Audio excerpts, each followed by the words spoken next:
Esu gydytoja dermatologė Dailė Malinauskaitė ir šiame video atsakysiu į dažniausiai užduodamus klausimus apie botulino toksino injekcijas mimikos raukšlių mažinimui. Kiek kainuoja botulino injekcijos? Standartinė botulino injekcijų procedūra visai viršutiniai veido sričiai kainuoja 199 eurai. Kai procedūrą atlieka gydytojas arba 299 eurai, kai procedūrą atlieka gydytojas ekspertas. Abiem atvejais procedūra yra saugi ir veiksminga. Kaip veikia botulino toksinas? Botulino toksinas veikia laikinai atpalaiduodamas tam tikrus mimikos raumenis, dėl to sumažėja arba visai išnyksta raukšlės, susidarančios dėl nuolatinio raumenų darbo, pavyzdžiui, kaktos raukšlės ar raukšlės aplink akis.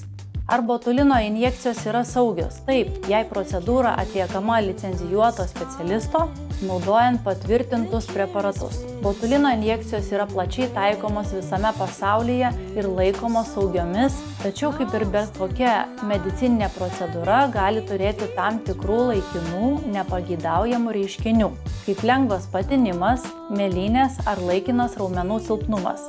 Ar injekcijos skausmingos? Procedūra praktiškai yra neskausminga, naudojamos labai plonos adatos, o prireikus galima taikyti vietinį nuskausminimą.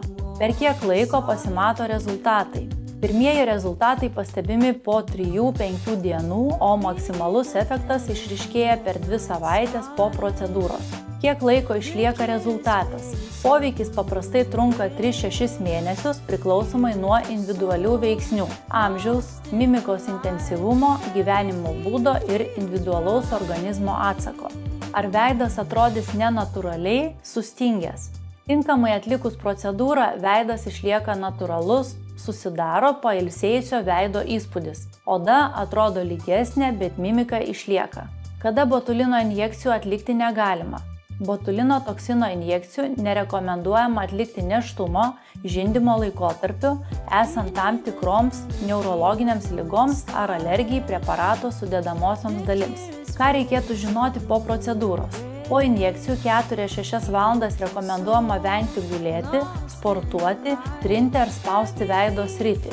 Taip pat kelias dienas reikėtų vengti saunos, baseino ir intensyvios saulės. Jeigu vis dar turi klausimų apie botulino injekcijas, užduok juos komentaruose ir aš tau mielai atsakysiu.